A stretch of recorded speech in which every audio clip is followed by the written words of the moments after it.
We are now on part 3 of my fan casting series. I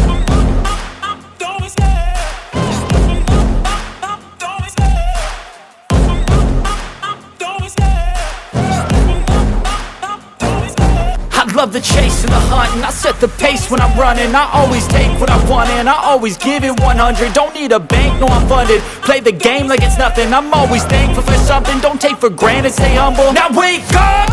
It's time to look at the enemy. Look in the mirror if he is no friend. Hello everyone and welcome back to Pitch This here on the MrEliMac YouTube channel. I'm your host, MrEliMac, and today we are back with me fan casting What If the MCU was the DCCU. We are on part 3 and this is of my grand series from years ago where I did a What If the MCU was the DCCU. And in the first 2 videos, I focused on the 2 Batman movies and Flash and Wonder Woman of Phase 1. Those are the first 4 of Phase 1. And now I'm on the final 2 movies, actually, of Phase 1. So we're finishing up Phase 1 with this, and then the next part will be the start of Phase 2. But before I actually get into the casting and talking about what movies I'm going to be doing, I hope you all can please hit the like button and subscribe to the channel. That way you can be up to date with all the videos I have here on the channel. Also hit the notification bell, that way you can be notified whenever a new video like this comes your way. So, the 2 movies I'm going to be focusing on this video are my Superman movie and my Justice League movie, my Captain America and my Avengers analogs. And again, for the Captain America the First Avenger, it was Superman, Man of Tomorrow. And I very much wanted to stick with that title and not go for a different one, because when I was originally conceiving the idea, I was calling it Last Son of Krypton, but I very much wanted, after doing some thinking and not wanting to really have Krypton be a major focus in this film. There is still kryptonite in this film, but with Superman learning that he is a Kryptonian and all that, that's not in this film. He doesn't really start learning about his Kryptonian heritage or even discovering that he is an alien and from Krypton until the second movie. And I did that because I really wanted to focus this story on his start. And he is existing in a world where other heroes existed first. He is not the first superhero. Batman, very much insofar, is very much looking like he is the first superhero in this universe. And very much I wanted that to be on purpose, because I think having a journey where other heroes exist before Superman would work a lot better, and I think it would be a lot of fun. Especially in this movie, there would be references to Wonder Woman and Flash and Batman in the film via the Daily Planet. But anyway, those are some mini plot details. Let me actually get into the fan casting for this video. And for one of them, it may be like, oh, why are you doing that? And it's because this is the fan cast I've had for years, and I'm not gonna change it. So for Clark Kent Superman, that is the first one. Who would be playing Superman in my Superman universe? There are so many different choices to go from, but I'm picking the one that I've had as a fan cast for years. Even before the movie came out, he was my pick for Superman all the way back when, and that is Henry Cavill. I'm not changing that. That is the one carryover from the DCEU that I am keeping, because I believe Henry Cavill is a really great Superman. I just feel like there was some material that he was given that wasn't that great, even though I did enjoy his performance as Superman in Man of Steel and Batman v Superman: Dawn of Justice. I really think Henry Cavill is a really good and great Superman, and so this would just be me giving him a little bit more closer to Superman material. So Henry Cavill is my Superman. Next up is Perry White, and I put Perry White second because he's sort of the Tommy Lee Jones character. And for Perry White, I went with an actor that I love extremely, an actor that I think would be great as Perry White, and he's just an actor that, like, personally for me, like, he's an actor that I love so much, and that is Bruce Campbell. I think Bruce Campbell could do a really great job as Perry White. Bruce Campbell can play the sympathetic side of Perry White, but also being like, hey, this is a job, this is the newspaper, you guys gotta work here. So, in my opinion, Bruce Campbell would be very great Perry White, so Bruce Campbell is Perry White. Next up is Lex Luthor. Again, this is another fan casting that I've had for years that I've just, when I was putting this together, I'm like, I don't really need to change it. He would still work here. And so Lex Luthor, I wanted someone that had charisma and could play the villainous side, and the actor I chose is someone that has a lot of charisma and could very much play the villainous side of Lex Luthor. And for Lex Luthor, I cast Billy Zane. Billy Zane, best known for being in Titanic as Cal. I think and he was also in The Phantom, and I think those two roles very much show that he can play the character. In Titanic and in The Phantom, he got to show a lot of charisma for that role, but also with Titanic, you got to see more villainous and antagonistic side to Billy Zane, and I think that's sort of one of the reasons why I very much trust he could do this role. So Billy Zane is Lex Luthor. For Lois Lane, I went with an actress that I very much know for a fact could play Lois, especially during this time period, and she's also someone that I've wanted to play Lois for a long time, but I think the chance for her to actually play Lois Lane has really left, so I don't think she's gonna be playing Lois Lane anytime soon. I think she would have been a great Lois Lane for Man of Steel, again, but we just didn't get it. So my casting for Lois Lane is Rachel McAdams. Rachel McAdams is an actress that I love. I think she can play the serious reporter side while also playing the romantic side that we need for Lois for both Clark and Superman. I think very much that Rachel McAdams could play the hard-nosed reporter that Lois needs to be, while also being someone that tries to help inspire hope with Superman. So I think Rachel McAdams would be great. So Rachel McAdams is my Lois Lane. Next up is Jimmy Olsen, and Jimmy Olsen was a little bit harder to cast because I was trying to find an actor who was in the younger side of the spectrum, while also trying to find an actor that had red hair and could believably play someone that's like, oh, sure, I'm Superman's pal. And so I was trying very much hard to find that, and I was able to find an actor, and he was someone in First Class and X-Men First Class, and that is Caleb Landry Jones. He played Banshee in X-Men First Class, and I think he could do a really great job as Jimmy Olsen. Mainly, I look at his role in that movie as sort of like the template of like, oh, sort of, you can sort of go with this sort of direction with Jimmy, and that's sort of what you can do, and you can find ways to modernize him. And Caleb Landry Jones has recently proven that he is a great actor just outside of the comic book genre, having to be in a lot of straight drama films and some horror thrillers films as well, and I think he can do a really great job. So in my opinion, Caleb Landry Jones is Jimmy Olsen. Next up, I'm rounding out the rest of the Daily Planet cast because the Daily Planet would serve as a major point for this Superman movie, because it's the first Superman movie. Having to deal with a lot of stuff with the Daily Planet makes a lot of sense. So the first other member of the Daily Planet staff I am casting is Ron Troop. Ron Troop is very much someone that writes more of the political stories in the Daily Planet. He's someone that's very much the political editor, and he's someone that I very much wanted in the film. That way we could see him sort of introducing the aspect of, oh, these are the people in politics that like Superman, and here are the ones that don't like Superman. I think that's very much needed for a film, because you see someone with unlimited powers. It seems you need you need sort of the government sort of point of view, and that's sort of how we would see that through him writing the stories. And for Ron Troop, I chose Orlando Jones. Orlando Jones is an actor that I've really enjoyed in the past. He's been on a TV show that I enjoyed. I wish I could remember the TV show, but it was back when I was younger in like the early 2000s. And I just remember really liking him in that TV show, and he was very much like, oh, if I would ever cast him in something, that if I had the opportunity, I would try to cast him in the project. And Orlando Jones is just great. I feel like he could fit the role of Ron Troop. I feel like he would be able to do what he could with the role, and I think he would be able to do it successfully. So Orlando Jones as Ron Troop. Next up is Steve Lombard, the sports writer over at the Daily Planet. And Steve Lombard is someone that I wanted to put in the film as someone like, hey, this person is sort of the douchey character of the Daily Planet, and someone that we can sort of look at and sort of make fun of, because he's the one being disrespectful to a lot of the characters in the film, especially on the Daily Planet staff. And for this character, I cast Michael Cudlitz, who is actually currently playing Lex Luthor in the Superman and Lois show. but that show is not the reason why I cast him in this role.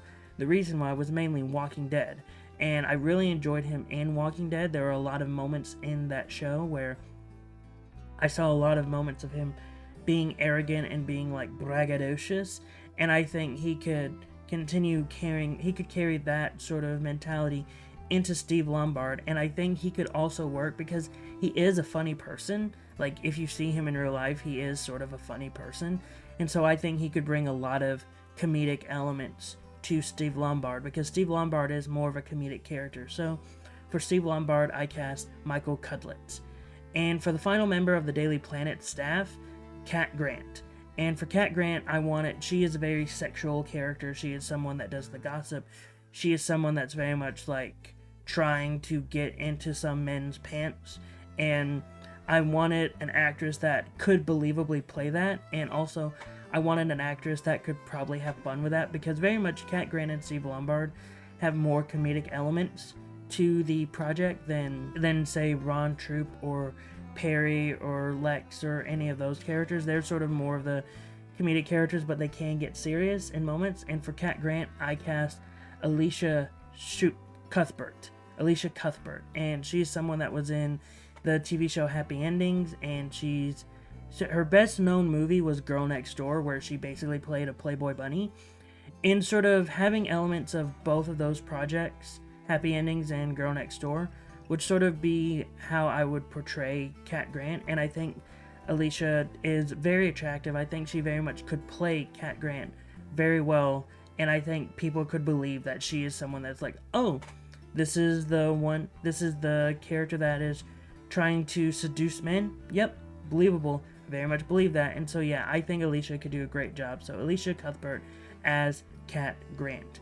Next up is Martha Kent, who I very much wanted at least one of the Kents in the film, and I know, like, in my mind Jonathan Kent is dead at this point, and I wanted Martha to sort of be the person that Superman could go to whenever moments were getting down, especially since this is sort of the origin story of Superman, like, or his beginnings as Superman.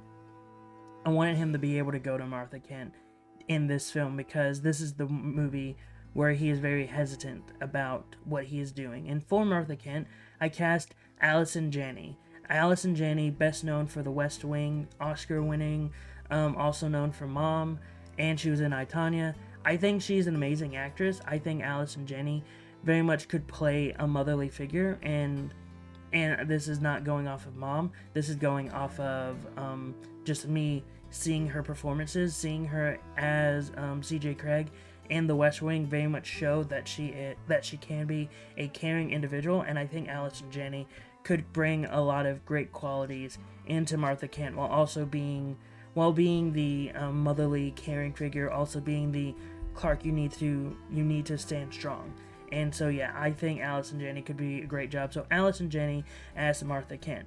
Next up, the final cast member of Superman Man of Tomorrow would be John Corbin, aka Metallo. The way I perceive John Corbin in this film is sort of similar to how John Corbin was portrayed in the Superman animated series, where he was a hired gun by Lex to do this thing, and then he gets injured, and then he becomes Metallo based off of the stuff that Lex Luthor has done.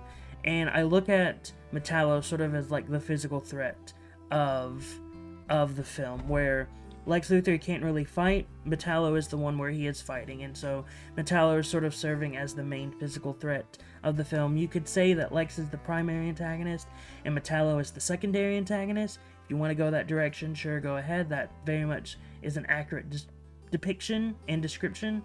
And so for Metallo, I cast Sam Worthington. Sam Worthington is an actor that around this time they were trying to push in a lot of lead roles, and for me that wasn't really gelling and vibing with me. So I was thinking, hey, how about we get Sam Worthington and we get him to play this villainous role, have him play the villain of this story. And I think that Sam Worthington could do a lot greater, be able to stretch his wings more to play a villainous role. I'm not saying Sam Worthington is a bad actor. I very much enjoy some of the stuff that I've seen him in, and the small bits and pieces that I see him being able to bring out some range. I really do enjoy that. However, whenever I'm looking at this, I want to be able to use his strengths, and I think using Sam Worthington sort of as the main antagonist, or as a antagonist of the project, would work better. And also, I'm looking at it as, in the animated show, we had Malcolm McDowell play John Corbin, and so he was able to use his sort of British accent to play John Corbin as a international mercenary. And so I would even tell Sam Worthington that, hey, you get to use your original accent, you don't have to change your accent, you don't have to try to do an American accent, you could do your regular Australian accent. I believe Sam Worthington is Australian, but you could just use your regular Australian accent and you don't have to worry about it. And so yeah, that's sort of how I would go with Metallo. And I think Sam Worthington, able to use all the faculties that he has naturally, I think that would help his performance a little bit more. So Sam Worthington is Metallo. And that is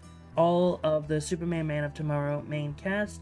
And now we're going to move on over to the Justice League, which, for the Justice League, I'm not really going to be giving out a lot of castings. You're only going to be hearing 2 castings for this movie, because a lot of characters are returning. Like Batman is returning, played by Richard Armitage. Superman's returning, played by Henry Cavill. The Flash is returning, played by Ryan Gosling. Wonder Woman is returning, played by Emily Blunt. Green Lantern is returning, played by David Oyelowo. It's Jon Stewart's Green Lantern. Martian Manhunter is returning, played by Idris Elba. Alfred Pennyworth is returning, played by Timothy Dalton. Lois Lane is returning, played by Rachel McAdams. And Steve Trevor is returning, played by Bradley Cooper. So there are only 2 new cast members in this film. The 2 new cast members, starting with the hero, one of the heroes introduced, is Arthur Curry, Aquaman. He is one of the new characters in the film, because I wanted this film to very much be a original 7 movie. So Aquaman would probably make a cameo appearance in Wonder Woman or in Superman, but again, it would only be a cameo, so that's why I didn't worry about announcing a casting for his character early on, because I didn't really know which one I wanted to put him in. And also, since it's just a cameo, I didn't want to mention him. So he would be in projects. He would have been in a project prior. It's just this time, this is when we're fully getting him as a main character in one of the core 7 of the Justice League. And for Aquaman, I cast Alexander Skarsgård. Alexander Skarsgård, you just look at him and you can see Aquaman in him just by looking at him. And I have seen him in quite a bit of stuff. Also, he was in The Northman, and he was fantastic in The Northman. He was praised so much for his portrayal, for his role in True Blood. And I just really think Alexander Skarsgård not only looks like Aquaman, but I think he can portray the kingliness of Arthur Curry, and being able to play this character of, oh, I am a man of Atlantis, and I am a man of the surface world, and being able to play that type of character. I think Alexander Skarsgård could do that successfully. So Alexander Skarsgård is my Aquaman. And now it's time for the final casting, and that is the main antagonist of the Justice League movie. And this may surprise a lot of you. I am having Starro the Conqueror be the main antagonist. However, I am not having the classic alien starfish as the main antagonist. If you can see the image here, it is a humanoid-esque figure, and in the comics, this was a character that was introduced in 2009, so I met it just in time. But he is a character known as Kobe, and in the comics, Starro the Conqueror invaded his planet, but ultimately Kobe was able to sort of take Starro and sort of take over what Starro was doing, and sort of be able to control Starro the Conqueror and like the starfish, and he became the eponymous Starro the Conqueror character. So that's sort of the direction I'm going, where it's like this humanoid figure is Starro the Conqueror. And I would even have Martian Manhunter give the backstory of, because I even have it in my head where Martian Manhunter's origin is Starro the Conqueror is the one that is responsible for the eradication of the Martians. And so that's the reason for all of that. And I would have Martian Manhunter describe Kobe's backstory of like, back when this man was a child, this entity took over his planet and started to kill everyone. But then Kobe was able to prove his resolve was stronger than this alien starfish, and he was able to reverse the takeover, and now he is the Conqueror known as Starro. And for Starro the Conqueror, I chose Vin Diesel. I think Vin Diesel could work well in this villainous take. I also think his voice is commanding enough to where you're like, oh, yep, I can believe this man is a villain, because it's a deep voice and it's a commanding voice. And I would just want to see Vin Diesel play a villain. I don't think we've really seen Vin Diesel play a villainous character unless you count the very first Fast and Furious movie. But even then, like, you watch that film and he's not a villain per se. He's a supporting character to Paul Walker's main character. And I would want to see Vin Diesel go full villain with this, like play the villain of the story. And yeah, I think Vin Diesel could actually do a really good job playing Starro the Conqueror if you let him play a little bit and get him to have fun with the villainous role. So yeah, Vin Diesel is Starro the Conqueror. And in this film, we would get a cameo from Desaad and Darkseid, but I don't want to fully reveal who are playing them yet. I don't want to spoil who they're going to be. You'll find out later in the future. But yeah, overall, that is my fan casting for Superman, Man of Tomorrow, and the Justice League. That's it. That's the end of Phase 1, and that's the end of Part 3 of this multi-part saga of fan casting my What If the MCU was the DCCU. What were your thoughts on the fan castings? Whatever your thoughts, post them in the comments down below. If either you hate them or you didn't hate them, post them in the comments down below. Also, if you like this video, please hit the like button and subscribe to the channel. That way you can be up to date with all the videos I have here on the channel. Also, hit the notification bell. That way you can be notified whenever a new video like this comes your way. But until then, I've been MrEliMac, you've been the audience, and I hope you all have a great rest of the day.